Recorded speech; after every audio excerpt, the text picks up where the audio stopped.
출애굽기 2장 1절에서 10절까지 말씀. 일단 차하신 줄 알고 한 절씩 교독하도록 하겠습니다. 한 절씩 교독하겠습니다. 레위 가족 중 한 사람이 가서 레위 여자에게 장가들어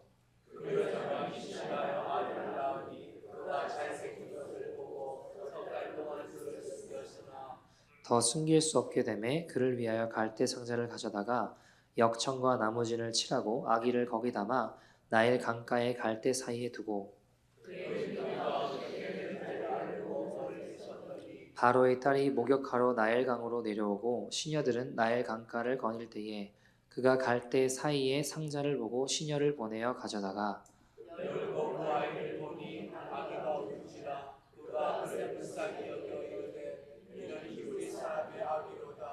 그의 누이가 바로의 딸에게 이르되 내가 가서 당신을 위하여 히브리 여인 중에서 유모를 불러다가 이 아기에게 젖을 먹이게 하리이까.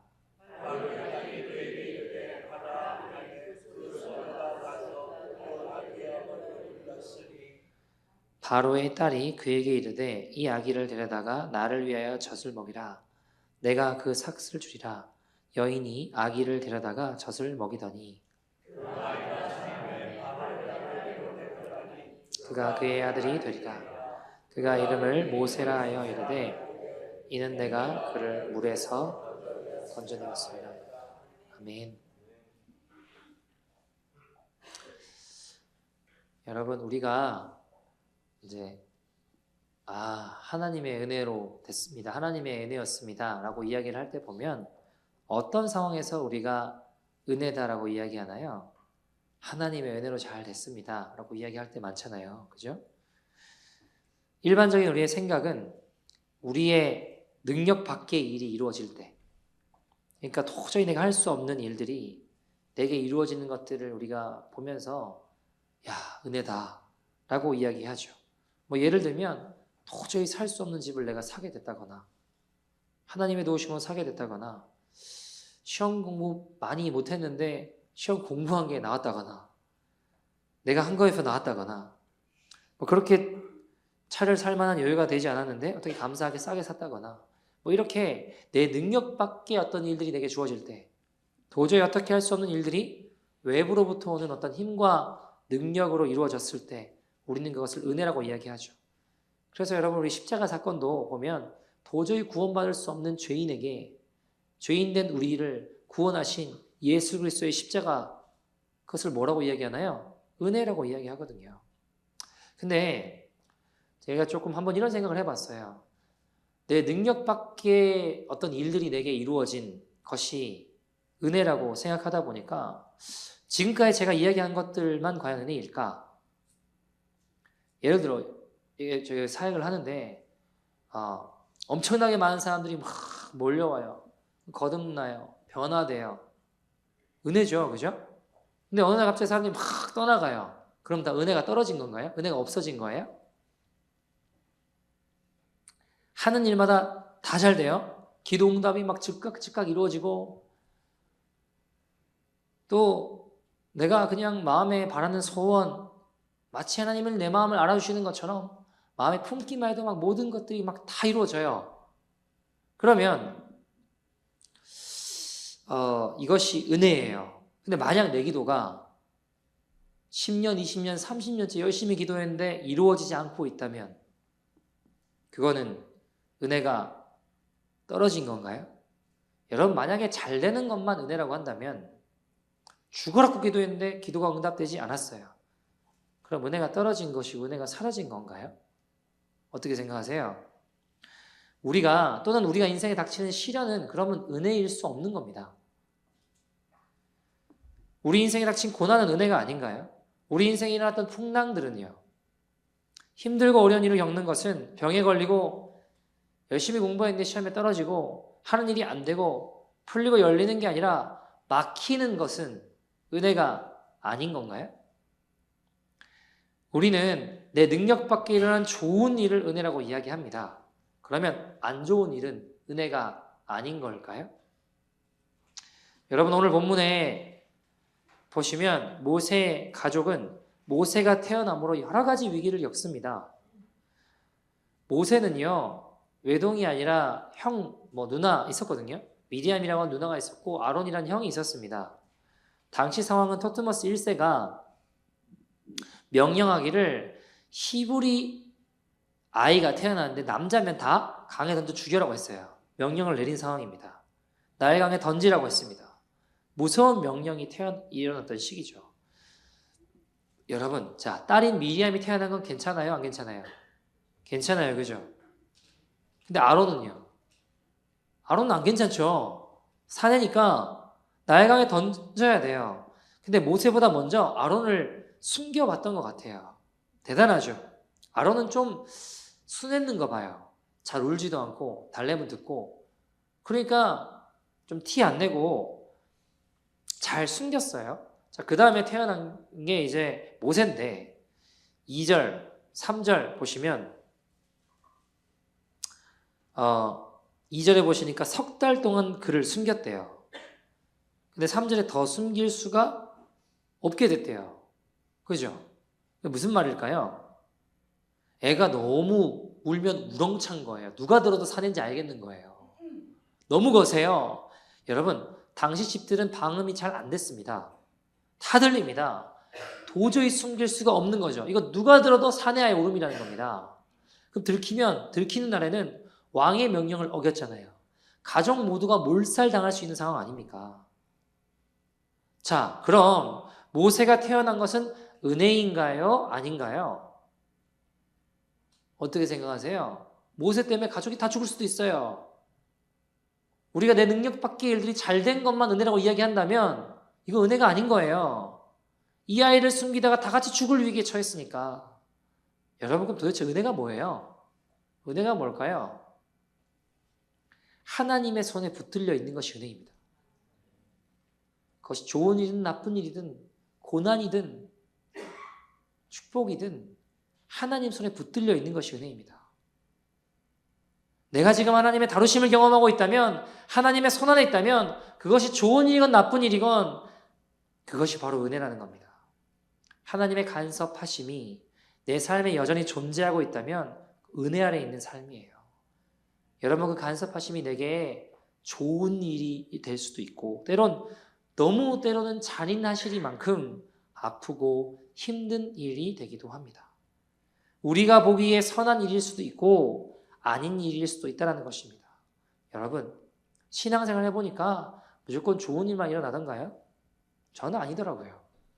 때로는 우리 하나님이 아주 잔인하시리만큼 저를 다루시기도 하더라고요. 집안이 망하기도 하고요. 동생이 큰 병에 걸려 죽어가기도 하고요. 예상치 못한 일들이 저를 막 짓누르는 상황들이 많이 있더라고요. 근데 여러분, 제가 고난 가운데 깨달은 것이 있다면 하나님은 우리를 있는 모습 그대로 사랑하십니다. 그리고 끝나는 게 아니고요. 하나님은 우리를 너무너무 사랑하시기 때문에 절대로 있는 모습 그대로 두시지 않는다는 겁니다. 절대로 다루십니다. 다루시고 깨트리시고 만지셔서 주님의 형상으로 변화시키기 위해 때로는 아주 잔인하고 힘들게도 다루시더라고요. 때론 징계가 은혜고요. 그래서 때론 침묵도 은혜고요. 때론 고난도 은혜인 것입니다. 여러분, 어떤 사람이 예를 들어 교회를 떠났습니다. 하나님을 떠났습니다. 근데 하나님이 너무너무 잘 돼요. 전에 잘 안 됐던 취업도 되고 막 모든 일이 막 풀려요. 여러분, 은혜일까요? 죄송하지만 그건 은혜가 아니에요. 하나님의 간섭하심 없이 그냥 잘 살아간다면 이건 내버려 두시는 거예요. 이게 제일 두려운 일입니다. 육입니다. 제일 무서운 것이 무엇인가요? 은혜가 없는 삶입니다. 무엇이 은혜가 없는 삶이에요? 하나님의 다루심이 없는 인생이요. 하나님이 내버려 두시는 인생이요. 그게 진짜 제일 무서운 겁니다. 여러분, 오늘 본문에 이스라엘 역사상 가장 위대한 선지자 중 하나인 모세가 등장을 합니다. 근데 우리는 그냥 성경을 이렇게 쭉 문자를 읽다 보면 모세가 위기 가운데 태어났구나, 이 정도로만 생각하죠. 근데 한번 생각해 보세요. 이건 역사상 다시 일어나기 힘든 기적 중에 기적이에요. 여러분 보세요. 다루신 하나님의 손길이 놀라워요. 하나님의 다루심을 보세요. 보이지 않는 하나님의 다루심이 있습니다. 1절, 2절 같이 한번 읽어볼까요? 1절, 2절 같이 읽어보자. 시작. 레위 가족 중 한 사람이 가서 레위 여자에게 장가들어 그 여자가 임신하여 아들을 낳으니 그가 잘생긴 것을 보고 석 달 동안 그를 숨겼으나. 자, 보세요. 오늘 본문에는 모세의 아버지와 어머니가 이름이 등장하진 않아요. 근데 출애굽기 6장 20절에 가보시면요, 모세의 아버지가 아므람이라는 사람이고 어머니가 요게벳이라는 사람이라고 나옵니다. 브리토라고 하는 이 성경학자에 의하면 요게벳이 모세를 낳은 나이가 176세였습니다. 충격적이죠? 야, 그때 애를 출생이 불가능한 상황에 누가 태어난 거예요? 모세가 태어난 거라고요. 하나님의 역사하심이죠. 그뿐 아니라 당시 여러분 나일강은요, 악어들이 범람하던 곳이에요. 악어들이 막 득실득실 되던 곳이에요. 여러분, 원래 나일강은 1년에 2번 범람합니다. 이때는 누구도 목욕할 수 없어요. 그죠? 근데 오늘 본문에 보시면 바로의 딸 공주가 목욕하러 왔다고 하잖아요. 그럼 이때는 물이 안정적일 때라는 거예요. 근데 물이 안정적일 때의 문제는 뭐냐면 악어떼가 득실득실 된다는 겁니다. 넘쳐나요. 근데 거기에 갈대 상자에 모세를 넣어서 보낸다고요. 4절 보세요. 4절 이렇게 이야기해요. 시작. 그의 누이가 어떻게 됐는지를 알려고 멀리 서서 계속 지켜보고 따라가는 거예요. 그 누이가 어떻게 했는지 왜 지켜봐요? 악어가 넘쳐드는 곳이니까. 만약에 모세가 악어에게 잡혀먹으면 엄마는 그걸 참아볼 수 없기에 누이에게 알려달라는 겁니다. 그런데 갈대 상자에 떠내려오는 모세가 악어에게 잡혀먹는 것이 아니라 악어 대신 누구에게 발견돼요? 파라오의 딸 이집트 공주에게 발견돼요. 어떻게 이럴 수 있냐고요. 여러분, 더 기가 막힌 게 뭔지 아세요? 6절 보시면 열고 보니 그 아기를 보니 아기가 우는지라 그가 그를 불쌍히 여겨 이르되 이는 어떤 사람이래요?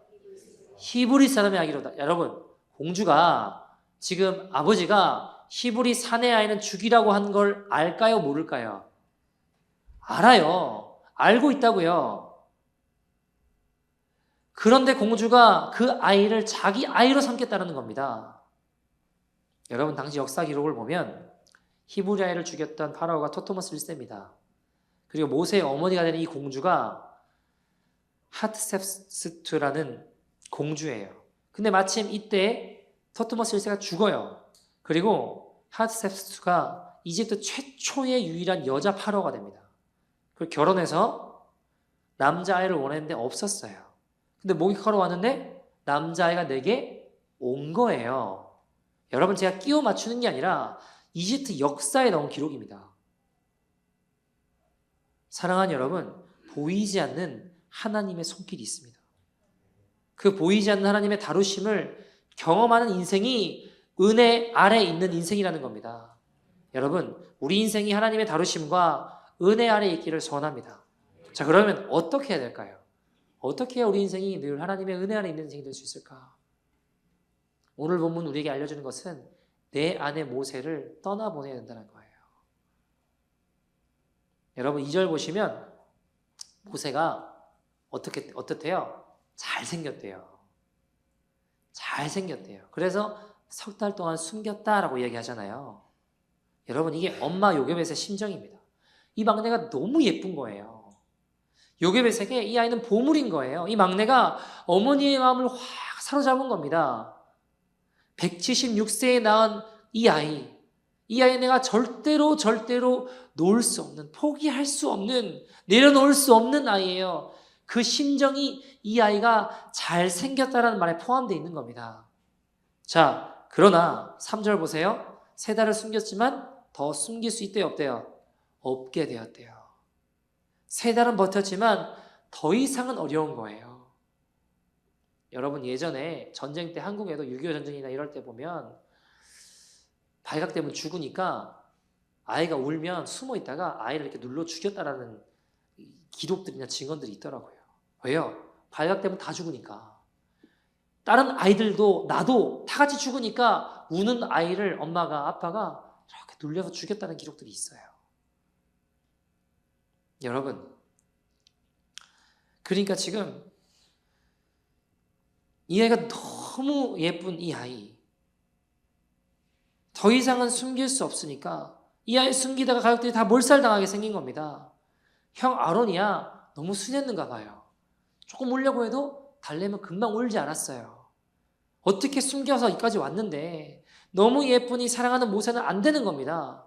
그런데 3절에 갈대 상자에 모세를 보내는 건 뭔가요? 요게벳은 포기할 수 없는 모세를 하나님께 바치는 거예요. 너무너무 사랑하는 것을 하나님의 손에 올려드리는 겁니다. 여러분, 구약에 보면요, 한나가 그렇게 울며 기도해서 사무엘을 낳게 되었습니다. 뭐라고 주님께 약속하죠? 하나님 아이 주시면 주님께 드리겠다고. 그리고 정말 사무엘이 태어났습니다. 얼마나 여러분 사랑스럽고 예뻤겠어요. 그런데 이제 그 아이가 젖을 때고 주의 전에 드릴 때가 되었습니다. 얼마나 마음이 힘들었겠습니까? 내 사랑하는 아이가 내 품을 떠나야 돼요. 여러분 보세요. 주님은 살리시기 위해서 내가 너무너무 사랑하는 것을 떼어 놓으시기도 하시고 그것을 드리게도 하시더라고요. 요게벳이 모세를 너무너무 사랑하지만 붙잡고 있으면 다 같이 죽는 거예요. 그래서 모두를 살리기 위해서 주님 손에 맡기는 거예요. 드리는 거예요. 그걸 붙잡고 있으면 다 죽으니까. 여러분, 우리 삶에는요, 내가 때로는 너무너무 사랑해서 하나님께 내려놓을 수 없는 모세가 다들 하나씩 있습니다. 그것이 어떤 사람에게는 자존심일 수도 있고요. 내 자아일 수도 있고요. 어떤 사람은 돈을 너무너무 사랑해서 절대로 돈 욕심은 내려놓을 수 없는 것이죠.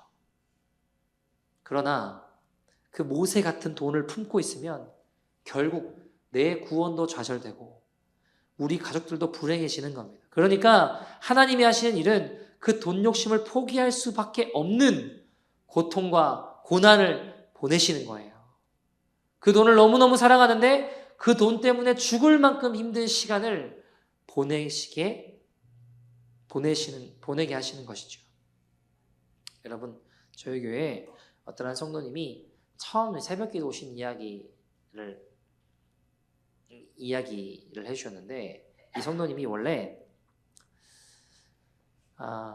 이제 교회 나오시거나 뭐 이런 분은 아니셨고, 여기 한인 사회에서 조금 일찍 그 자기 분야의 비즈니스를 조금 일찍 시작하신 분이에요. 초반에는요, 돈을 진짜 어마어마하게 그냥 쓸어 담았대요. 돈이 돈처럼 안 보였대요. 집도 사고, 집에 화장실이 6개였대요. 방이 몇 개인지 모르겠는데, 뭐, 가본 적이 없어서 저는 몇 개인지 잘 모르겠어요. 그런 집에. 근데 여러분, 그렇게 돈을 벌고 돈이 돈 같지 않게 사셨대요. 그러다가 세금 폭탄을 맞으셨대요. 회계사한테 다 맡겨놓고 시킨 대로 했대요. 근데 회계사가 잘못한 거예요, 사실. 뭔가 잘못된 거죠. 세금이 100만 불이 나왔대요. 도저히 감당이 안 되더래요. 그래서 이분이 돈을 너무너무 사랑하니까 어떻게든 이것을 해결해 보려고 알아보고 찾아보고 회계사도 바꿔보고 다 알아봤는데 해결 방법이 없는 거예요. 그래서 요게벳처럼 3달을 버티다가 견디다가 3절 말씀처럼 더 숨길 수가 없어서 이제 교회에 새벽기도 나오기 시작하신 겁니다. 주님께 좀 살려달라고. 처음 교회 나온 게 그렇게 새벽기도를 나오신 거예요. 하나님, 이거 세금 좀 안 내고 좀 어떻게 좀 해결해 달라고, 그러고 기도하려고 이제 나오신 거죠. 그 붙잡고 있던 것을 내려놓지 않으면 죽으니까 살게 하시려고 주님 앞에 나오게 하신 것이죠. 근데 어떻게 됐을까요? 그 큰 집을 팔아서 빚을 갚으셨어요. 그 붙잡던 모세 같았던 돈을 내려놓으니까 마음에 평안이 임하더래요. 지금은 그 돈 붙잡고 살아가던 인생에서 변화되셔서 때론 넘어져도 일어나 구원의 길을 향해 걸어가고 계십니다. 그렇게 붙잡던 돈이 아니라 이젠 주변 사람들에게 복음 전하고 오히려 섬기고 나누고 도우며 살아가고 계세요. 여러분, 3개월 견디다도 숨길 수가 없어서 버티다가 주님 앞에 나아오신 거죠. 여러분, 우리가요, 정말 죽을 것 같은 사건이 아니면 너무 잘생긴 아끼는 모세를 하나님께 보낼 수가 없어요. 그러니까 우리 중에는 지금 내가 너무너무 사랑하는데 그 사랑하는 것이 내게 죽을 것 같은 고통일 수도 있어요. 이게 물질일 수도 있고 자녀일 수도 있고 부모님일 수도 있고 직장, 친구, 가족 뭐 등등 여러 가지 내 자존심일 수 있습니다. 모든 것이 주님의 것인데 내 것이라고 집착하고 주장하고 있으니까 하나님께서 모두를 살리시기 위해 사랑하는 것을 고통으로 바꿔버리시는 거예요. 하나님이 구원을 이루시려고 사랑하는 것을 고통으로 바꾸십니다. 여러분, 만약 모세가 예를 들어볼게요. 그냥 형 아론처럼 너무 순해서 잘 숨길 수가 있었어요. 조금 울려고 하면 괜찮아 하면 안 울어요. 그래서 형처럼 아론처럼 잘 숨겼다고, 끝까지 잘 숨겼다고 칩시다. 그러면 어머니의 가르침과 사랑 안에서 잘 자랄 수는 있었겠죠. 그러나 이스라엘을 구원할 모세는 없었을 겁니다. 이스라엘을 고통에서 구원할 지도자는 나올 수 없었다는 겁니다. 근데 3절 다시 보시면 더 숨길 수 없게 되매 그를 위하여 갈대 상자를 가져다가 역청과 나무진을 칠하고 아기를 거기 담아 나일 강가 갈대 사이에 두고 모세로 인해 모두에게 고통이 되어서 그를 더 이상 품을 수 없으니까 갈대 상자를 가져다가 모세를 넣고 나일 강에 떠나보내죠. 여러분, 여기에 갈대 상자의 원어가 테바란 단어거든요. 테바. 여러분, 성경 전체를 통틀어서 이 테바란 단어가 또 쓰이게 되는 곳이 있습니다. 어딜까요? 창세기 6장에 노아의 홍수 사건에 등장하는 방주 있잖아요. 방주의 원어가 테바예요. 같은 단어를 쓰고 있어요. 여러분, 노아를 구원했던 방주는 믿음의 결정체 아닙니까? 요게벳이 내 자아를, 내 인간적인 욕심과 마음을 내려놓고 모세를 방주에 넣는 거예요.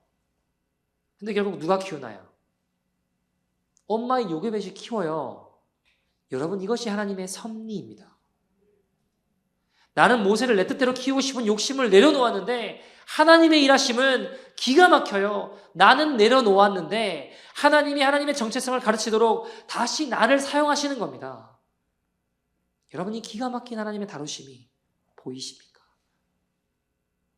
모세는 태어날 수 없는 환경에서 하나님의 보이지 않는 섭리와 은혜로 태어났습니다. 남자 아기는 다 죽을 수밖에 없는 상황이었습니다. 그런 모세가 태어난 건 내 능력 밖의 일들이 잘 되고 좋은 일들만 은혜라면 이건 저주예요. 이건 은혜가 아니에요. 그러나 이것이 은혜인 이유가 뭘까요? 숨겼다가 다 같이 죽을 만한 상황입니다. 근데 죽어야 되는 아이가 하나님의 기가 막힌 다루심으로 살게 되고 결국에는 그를 떠나보낼 때 하나님께서 하시는 일들이 시작되더라는 겁니다. 내 안에 모세를 내려놓는 게 힘들지만 그때부터 하나님 역사가 시작돼요. 고난과 어려움 가운데서도 여전히 하나님의 손길 아래에 있다면 우리는 보이지 않지만 은혜 아래 있는 인생이라는 것이죠. 한 이야기들 말씀을 좀 정리하려고 하는데 제가 어떤 분이 90년대 초에 미국으로 이민을 오셨어요. 이분이 미국에 이민 와서 막상 인생을 살아가는데 돈이 떨어지니까 한국에 친구한테 돈 빌려줬던 게 생각이 나는 거예요. 그 친구한테 내가 돈 받아야겠다 해가지고 한국에 돈 받으러 잠깐 왔습니다.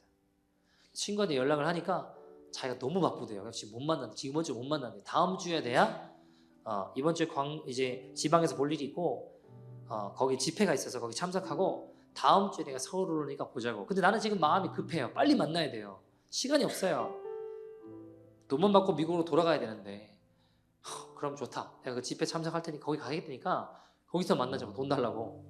친구가 그러면 어디 그 역에 가면 셔틀이 있다고. 그거 타고 오면 된다고. 그래서 거기 탔대요. 가지고. 근데 딱 타서 고속도로를 내려가는 순간 아차, 이거 잘못 끌려왔다 생각이 들더래요. 왜냐하면 이게 보니까 전도 집회예요. 이분이 원래 교회는 다녔어요.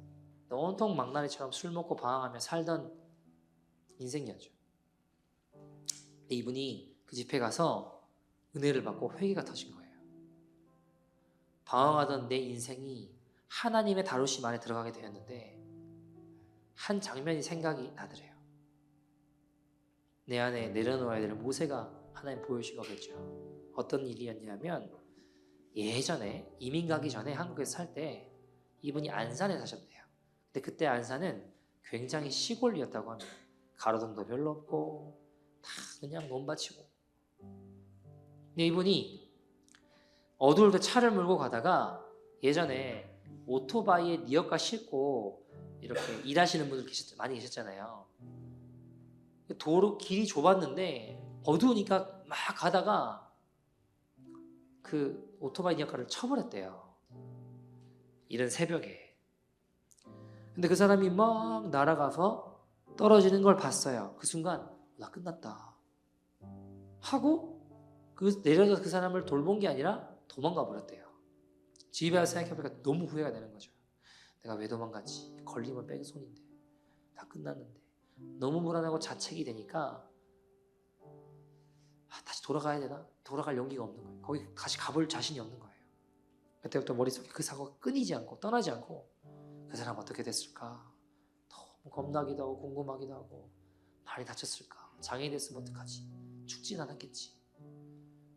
그러다가 한 6년 정도를 술 마시고 인생을 방황하고 잊어보려고 더 이상 생각 안 났으면 좋겠는데 계속 나는 거죠. 길 가다가 여러분 목격자를 찾습니다. 플래카드만 봐도 심장이 막 벌렁벌렁거리고 어쩔 줄 모르겠는 거예요. 괴롭고 두렵고 내가 사람 치고 도망가는데 그 사람 어떻게 됐을까? 괴로우니까 또 술 마시고 폐인처럼 살았습니다. 이렇게 5, 6년을 살다가 미국으로 가족들이 이민을 간 거예요. 근데 은혜 받고 회개가 터지고 주님을 만났는데 하나님이 그 사건이 여기 친구 만나서 돈 받으러 온 집회에서 그 기억이 나는 거예요. 마태복음 5장 23절 4절에 보시면 예배드리러 오다가 형제에게 원망 들을 만한 일이 생각나거든 어떻게 하라고 하시죠? 예물을 제단 앞에 놓고 가서 용서를 구하고 와라. 그 말씀 앞에 회개가 터지는 거예요. 이분이 붙잡고 있던 모세가 뭐예요? 용서를 구하고 와라. 여러분 이분이 마음에 죽기보다 싫은 게 그거 찾아가는 거였어요. 찾아가는 거였다고요. 근데 자존심 버리고 자아 내려놓고 울고불고 회개하고 집회 끝나고 어디로 갔을까요? 경찰서로 갔대요. 그 사람에게 가족에게 사과할 수 있는 유일한 방법은 가서 자수하는 것밖에 없더래요. 경찰서로 갔습니다. 조서를 살펴보니까 캐비넷 찾아보니까 그 사건 기록 다 확인하더니 그 자리에서 바로 수갑을 채우더랍니다. 처음에 구치소로 갔습니다. 조사를 받고 형량이 확정되면 교도소로 가니까 검사가 이제 왔어요. 검찰이 오라고 해서 갔대요. 검사가 물어봐요. 어떻게 사고가 났고 왜 지금 와서 자수를 하게 됐고 이런 것들을 물어볼 거 아닙니까? 그래서 쭉 자초지종을 설명을 했대요. 나는 자수하고 싶은 마음이 없었다. 그 사건이 내게 너무너무 괴로웠지만 도망가서 잊어보려고 했었다. 근데 내가 미국에 살다가 한국에 살 친구는 돈 받으러 왔다가 내가 집회에 참석하게 됐고 은혜를 받게 되었다고. 그리고 내 안에 회개가 터지고 내 안에 하나님 은혜로 내가 나아오니까 내 안에 죄악이 드러나고 하나님이 이 죄를 떠오르게 하시고 이것들을 해결하고 회개하고 용서를 구하고 그렇게 주님 앞에 오라고 하셨다. 지금이나마 이것이 내가 하나님 자녀로서 걸어갈 수 있는 길임을 깨달았다. 하나님 말씀에 순종하는 길임을 깨달았다. 그 내 안에 붙잡고 있던 거를 내려놓으려고 한다고, 떠나보내려고 한다고. 그냥 쭉 듣더니 검사가 그런 이야기를 해요. 사고 난 사람 어떻게 됐는지 아냐고. 모른다고. 경찰이 안 알려줬거든요. 자수하러 왔을 때. 어떻게 됐습니까? 그러니까 안타깝게도 그 청년이 죽었다는 거예요. 그 마음에 제발 부상 입고 회복했으면 하는 기대가 있었는데 용서 구하려고 죽었다라는 거예요. 너무 충격적인 거죠. 너무 슬프고 괴롭고. 근데 검사가 가족들을 만나보겠냐 물어보더래요. 너무 사실 두렵다고. 근데 가족들을 만나서 용서를 빌려고 왔기 때문에 만날 거라고. 뒤를 돌아보라는 거예요.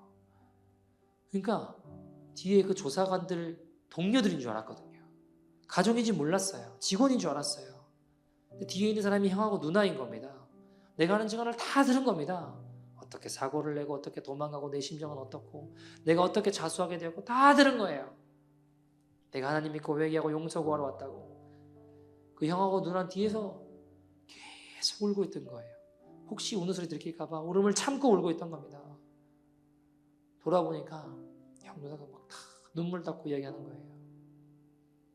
이분이 그 앞에 무릎을 꿇고 할 말이 없더래요. 죄송합니다. 죄송합니다. 용서해 주세요. 하는데 그 형이 이런 이야기를 하더래요. 내가 너 잡으려고 어떻게 했는지 아냐고. 내가 회사 관두고 내 생업을 관두고 너 잡으려고 전국 방방곡곡을 다 돌아다녔다고. 너 내 동생이 어떤 동생인지 아냐고. 그때 26살 먹은 동생, 결혼도 안 한 청년, 어머니한테 그렇게 효자고 믿음이 얼마나 좋았으면 새벽에 그 니엇가로 우유 배달하면서 새벽 예배 빠지지 않던 정말 신실한 동생이었다. 네가 내 동생이 뺑소니 쳐서 혹시라도 그때 바로 병원 데려왔으면 살만한 기회마저도 있지 않았겠냐고. 네가 도망쳐서 살 기회도 병원 옮기는 것조차 늦어져서 결국 죽었다고. 내가 너 잡으려고 내 인생 포기하고 전국 돌아다니면서 너 잡으려고 돌아다녔었다고. 그리고 막 오는 거예요. 여러분 입장 바꿔놓고 여러분이라면 용서가 되세요? 입장 바꿔놓고 여러분 가족이 동생이 자식이 죽었는데 용서가 되시겠냐고요. 근데 이 형이 놀라운 말을 해요. 나는 너를 용서할 수 없는데 그러나 우리 예수님께서 용서하라고 하셨기 때문에 나는 너를 용서한다고. 여러분이 용서를 받은 이분이 어떻게 살아갈까요? 이분 다시 태어났어요. 내 안에 괴로워하고 붙잡고 있던 모세를 떠나보내고 나니까 그 신실한 청년의 목숨에 부끄럽지 않게 날마다 전도해요. 울면서 전도해요. 여러분 교통사고 딱 날 때요. 니엇가 칠까봐 내가 핸들 돌렸으면 내가 죽었을 수도 있어요. 근데 그 착하고 신실한 청년, 죄 많고 망나니처럼 산 죽어도 마땅한 나 같은 죄인 대신 그 청년이 죽었어요. 여러분 복음 아닙니까? 복음 아닙니까? 내가 죽어야 되는데 예수님이 십자가에 달려 죽으셨다고요. 죄 많고 망나니처럼 산 죄밖에 없는 나 같은 인생을 위해 죄가 없으신 예수님이 십자가에 달려 죽으신 복음 아닙니까? 내가 어떤 용서를 받았는데 용서하지 못할 사람이 있을까요? 사랑하지 못할 사람이 있을까요? 미워서 막 치가 떨리는 사람이 있을까요? 여러분 우리가 받은 은혜가 어떤 것인지를 우리가 잊어서는 안 될 것 같습니다. 근데 우리는 자꾸 내 자아를 붙잡으려고 해요. 모세 같은 우리 자존심 붙잡으려고 해요. 내가 왜 사과를 해? 내가 왜 용서를 구해? 내가 왜? 그러나 이런 구제불능 같은 인생을 포기하지 않으시는 하나님의 손길이 있습니다. 사랑하는 여러분, 보이지 않는 하나님의 다루심이 우리를 회개의 자리로 내가 어떻게든 가지려고 하는 모세를 내려놓고 주님께 올려드려 나일강으로 보내게 하신 하나님의 은혜가 있습니다. 여러분 제가요 동생이 아프고 집안이 망하고 여러 가지 인생의 어려움들을 겪으면서 어려운 가지 처했을 때 깨달은 게 있습니다. 저라고 왜 이제 하나님 없다고 내 멋대로 살 거라고 하고 방황하지 않았겠습니까? 어떻게 나한테 이러실 수 있냐고. 제가 어려운 가운데 처했을 때 깨달은 게요. 하나님의 포기하지 않는 열심으로 제 뒷덜미를 잡아서 붙잡아 하나님 앞에 다시 세우시더라고요. 제가 또 떠나려고 하면 또 발목을 잡아서 하나님 앞에 세우시더라고요. 아프지만 힘들지만 주님 말씀이 난 널 포기하지 않아. 난 널 새롭게 할 거야. 저도 가만히 보면요. 요괴배처럼 제 계획과 뜻이 많이 있었거든요. 근데 다 무너지고 바뀌고 달라지더라고요. 아프고 힘들고 어려웠는데 그 일들도 결국 같은 되먹지 못한 인생을 하나님의 종으로 만들어 가시려고 그래서 지금 이 자리에서 목회하고 있는 거더라고요. 가만히 되돌아보니까 하나님은 저같이 되먹지 못한 인생을 주님의 구원으로, 주님의 종으로 만드시기 위해 얼마나 많은 수고를 하셨는지가 보이는 거예요. 여러분, 제 악한 소원, 못된 욕심 하나만 이루어졌어도 저는 여기 없었을 인간입니다. 근데 그걸 다 꺾어내시고 제 입술에 항복을 받아내셔서 고난과 실패를 통해 결국 주님의 구원을 이루어 가시더라고요. 여러분, 제가 목회해 보니까요, 교회에 너무너무 귀한 성도님들 많이 계세요. 그분들을 제가 보면서 아직도 욕심과 거만이 넘쳐 흐르는 저를 꺾으시고 다루시는 우리 주님을 봐요. 주님이 너무너무 많이 허비하시는 것 같아요. 사랑하는 여러분, 지금 우리에게 일어나는 실패와 좌절, 또 크고 작은 사건들, 이것들이 없었다면 여러분, 우리가 주님 앞에 엎드릴 사람입니까? 눈물로 죄 고백하고 회개할 사람이 아니잖아요. 주님, 나를 구원해 주세요 말하지 않을 사람들입니다.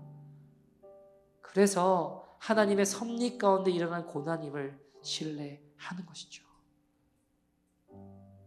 우리의 실패와 어려움 가운데서 결국 모세를 떠나보내게 하시고 하나님 수준의 일들을 보게 하시는 보이지 않는 하나님의 섭리와 인도하심을 신뢰합시다. 여러분, 태어날 수 없는 모세가 태어나고 살아날 수 없는데 살았는데, 악어를 만나야 되는데 파라오의 딸을 만나고 노예였던 히브리인이 이집트 왕자가 될 수 없었는데 되었습니다. 어느 것 하나 주님의 손길이 안 미친 것이 없습니다. 주님께 우리 자아를, 그 모세를 드릴 때 주님 수준의 일들을 보게 하십니다. 여러분, 가장 아플 때에도, 가장 슬플 때에도, 가장 힘들 때에도 우리에게 모세를 떼어 놓으셔서 우리를 살리신 하나님의 은혜, 우리에게 일어난 고난, 하나님의 다루심, 이것은 하나님께로 가까이 나오라는 주님의 초대장입니다. 구원의 초대장입니다. 우리의 삶의 모든 순간이 하나님의 은혜입니다. 내가 고난 가운데 거한다 할지라도 그 또한 하나님 다루심 안에 있다면 우리는 하나님의 은혜 아래 있는 인생입니다. 은혜라고 여겨지지 않던 저주라도 여겨지는 모든 순간들이 우리를 다루신 하나님의 손길이었습니다. 여러분, 우리가 함께 찬양하고 기도했으면 좋겠는데요, 주나의 모습 보내, 이런 가사가 있습니다. 상한 나의 마음, 나의 눈물 아시는 주님, 홀로 울던 마음을 아시는 주님, 주님의 은혜가 내게 있습니다. 그 은혜로 나를 세우십니다. 후렴의 가사가 이래요. 세상 소망 다 사라져도 주님의 사랑은 끝이 없으니 살아가는 이 모든 순간이 주님의 은혜임을 나는 믿네. 여러분, 지금 우리가 어디까지 무너졌든지, 어떤 상황에 와 있고 얼마나 더 무너질지 가늠도 못하는 절망의 비탈길에 서 있을 수 있습니다. 그러나 기억하십시오. 오늘 우리를 붙들고 일으키는 힘은 내 결단과 내 힘이 아닙니다. 하나님의 은혜에 있습니다.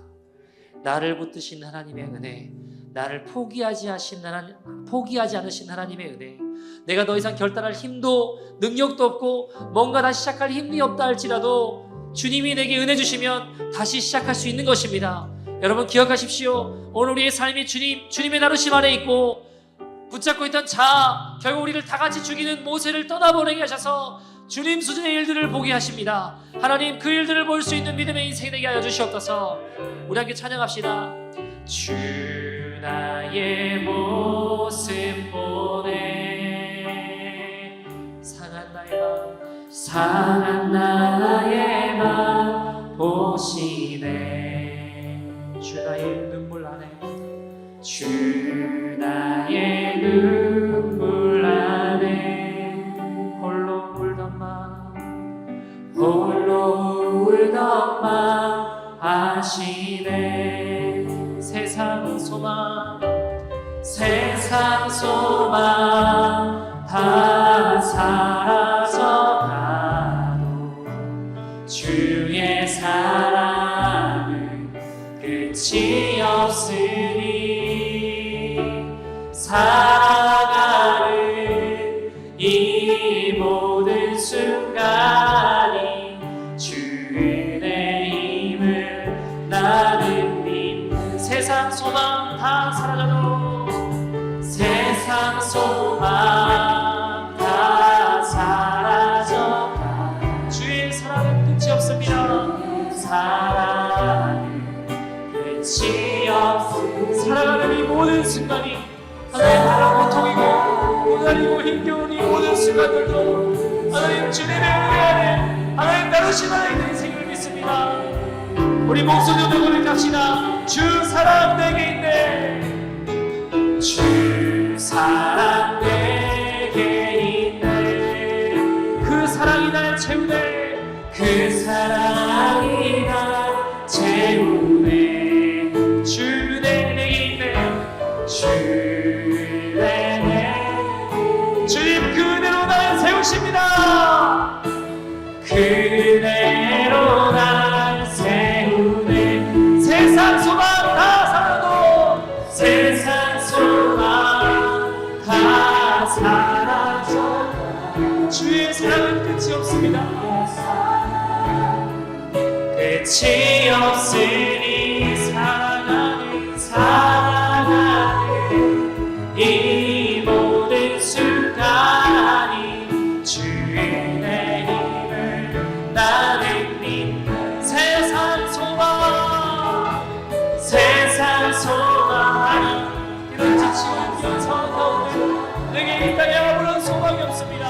오래가는 영 가운데 힘들고 어려운 상황이 된다 할지라도 하나님 나의 삶에 하나님의 다루심을 행하며 오늘 하나님의 돌보심을 행하며 하나님 나를 다루셔서 하나님 모세를 떠나게 하시고 주님 손에 하나님 손에 일을 보게 하신다면 주님의 은혜의 인생입니다.